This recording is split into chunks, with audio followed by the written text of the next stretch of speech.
মা, আজকে তুই দোকানে না এলেই পারতিস, তোর শরীর তো এখনো পুরোপুরি ভালো হয়নি। না বাবা, আমি এখন অনেকটা ভালো। দোকানে এসে তোমার পাশে থাকতে ভালো লাগছে। আজকের বেচা কেনা মন্দ হয়নি রে, মনে হচ্ছে ইলিশ মাছ কিনবার মতো টাকা হয়ে গেছে। যাক, তাহলে একটা ইলিশ কিনতে পারবো। হ্যাঁ বাবা, আজ অনেক খদ্দের এসেছিল। আমি তো সবাইকে চা এগিয়ে দিচ্ছিলাম। সবাই বলছিল তোমার চায়ের স্বাদ নাকি আগের থেকেও ভালো হয়েছে। সবাই খুব ভালো বলছিল। তুই পাশে থাকলে আমার চায়ের দোকান যেন আলাদা রকম প্রাণ পায় মা। তবে এবার রাত বেশি হচ্ছে, বাড়ি যাওয়া দরকার। চল আমরা বাড়ি চলে যাই। কিন্তু বাবা, এখনো কিছু খদ্দের আসছে তো, একটু দেরি করলেই কি হতো। আর একটু সময় থাকি না বাবা। না রে মা, আজকে ভাবছি বাজার হয়ে তারপর যাব। একটা ইলিশ মাছ কিনে বাড়ি ফিরবো। তোকে তো কথা দিয়েছিলাম, যতদিন তোকে ইলিশ মাছের চপ খাওয়াতে না পারছি ততদিন আমার মনে কোনো শান্তি থাকবে না। বাবা, আজ না গেলে হয় না? আর দুই একদিন পর কিনো। এই টাকায় চাল ডাল কিনে বাড়িতে নিয়ে যাই চলো। ইলিশ পরে কিনলেই হবে। ঠিক বলেছিস মা, আগে সংসারের দরকারটা মেটাতে হবে। তোর এমন বোঝদার কথা শুনে মনটা হালকা হয়ে গেল রে।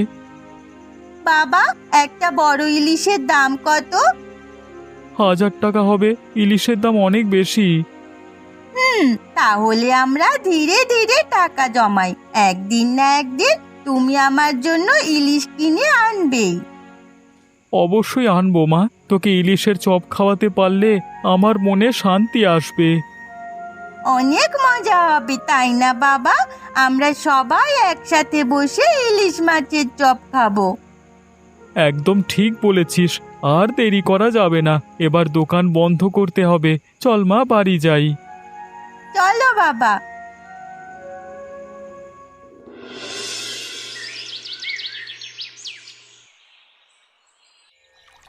আচ্ছা, তোরা মহাজনের মেয়ের বিয়েতে যাসনি কেন রে? আমাদের নেমন্তন্ন করেনি, তাই যাইনি। ভালোই করেছে তোদের দাওয়াত না দিয়ে। জানিস, ওখানে গরিবদের কোনো মূল্য নেই। কেন রে, কি হয়েছে? আমাদের নেমন্তন্ন করেছিল, আমরা বিয়েতে গেছিলাম, আমাদের না কোনো পাত্তা দেয়নি। কেন? ইলিশের চপ দই মিষ্টি খেতে দেয়নি? বড় লোকেদের খেয়ে যা বেঁচেছিল সেই সব খাবার গ্রামের মানুষদেরকে খেতে দিয়েছিল। ভালোই হয়েছে, আমার বাবার অহংকার যদি এবার ঠিক হয়। বাবাকে নিয়ে কেউ খারাপ কথা বলে না। কাকা একটু রাগী, তোর উপর মাঝে মাঝে রাগ করে। তোর ভালোর জন্যই তো কাকা তোর উপর রাগ করে। বাবা সব সময় আমার উপর রাগ করে। বাদ দে এসব কথা। এখন শোন, কাল বিকেলে আমাদের বাড়িতে যাবি, ইলিশের চপ হবে। তাই নাকি? আমি অবশ্যই যাব, বাবা বকাবকি করলেও যাব। তুই অনেক ভালো রে তমাল।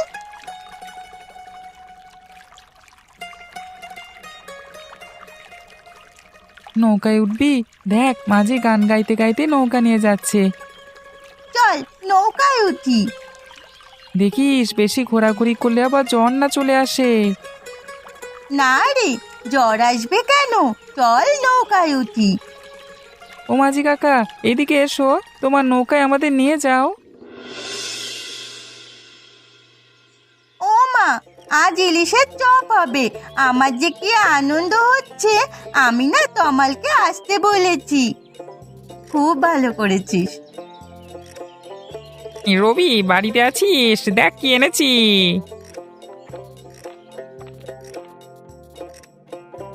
কানাই কাকা, ও কানাই কাকা, কেমন আছো? ভালো আছি রে মা। দেখ, তোর জন্য ইলিশ মাছ এনেছি। এই নে ইলিশ মাছ। কাকা, তুমি কষ্ট করে ইলিশ মাছ কেন এনেছো? বাবা তো ইলিশ মাছ কিনতে গেছে। ভাই, এত কষ্ট করার দরকার ছিল না। কোনো কষ্ট না বৌদি। রবি সেদিন বলছিল মেয়ের অনেক জ্বর, ইলিশের চপ খেতে চেয়েছে। আমি সকালে নদীতে গেছিলাম মাছ ধরতে, ছোট ছোট কয়েকটা ইলিশ মাছ পেয়েছি, তাই তোমাদের জন্য দুটো নিয়ে আসলাম। ভাই, তোমার মনটা অনেক বড়। এমন মনের মানুষ কজন আছে বলো? বিকালে ইলিশ মাছের চপ করব ভাই। তুমি কিন্তু বিকেলে এসো। বৌদি, বিকেলে আসতে পারবো না, আমার একটু কাজ আছে, আমি পরে একদিন আসবো। ও কাকা, না বললে হবে না, তোমাকে আসতেই হবে। না রে মা, আজকে আসতে পারবো না, তোকে কথা দিলাম, পরে একদিন অবশ্যই আসবো। এখন আমি গেলাম রে মা। তোর কানাই কাকা চলে গেল। চল না মা, আমরা ইলিশটা কেটে ধুয়ে রাখি। হ্যাঁ মা, চলো।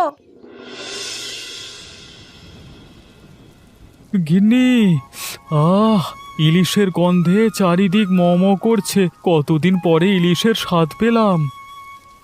অনেক মজা হয়েছে মা, ইলিশের চপ এত মজা। মন ভরে খা মা, আবার কবে খেতে পারবি তার ঠিক নেই। সবগুলো ইলিশ দিয়ে কি চপ বানাচ্ছ গিন্নি? না গো, তোমার বন্ধু কানাই যে দুটো ইলিশ মাছ এনেছিল সেই দুটো দিয়েই চপ করেছি। তুমি যেটা এনেছিলে সেটা কাল দুপুরে রান্না করব। ও মা, তমালকে আসতে বলেছিলাম, এখনো আসলো না তো। অনেক বৃষ্টি হচ্ছে, এই বৃষ্টিতে হয়তো নাও আসতে পারে। না আসলে কটা চপ তমালের জন্য রেখে দিস। ও মা, ওই দেখো, তমালের সাথে ওর বাবা মাও আসছে। সুরেশ দাদা যে, আসুন আসুন দাদা। এই বর্ষায় ভাবলাম আড্ডা দিয়ে আসি, তাই চলে এলাম। খুব ভালো করেছেন, ইলিশের চপ খেতে খেতে গল্প করুন সবাই। ও মিতুল, তোর জ্বর কমেছে? সেদিন তোকে চপ দিইনি, আমার মনে খুব খারাপ লাগছিল। তুই কিছু মনে করিস না মিতুল। আমি কিছু মনে করিনি কাকি। এই তমাল, ইংয়ে চপ খা। চপ খাবো বলেই তো এসেছি রে। বর্ষার দিনে গরম গরম ইলিশের চপ, আহা কি যে মজা। হ্যাঁ রে, বর্ষায় ছোট ইলিশ চপ।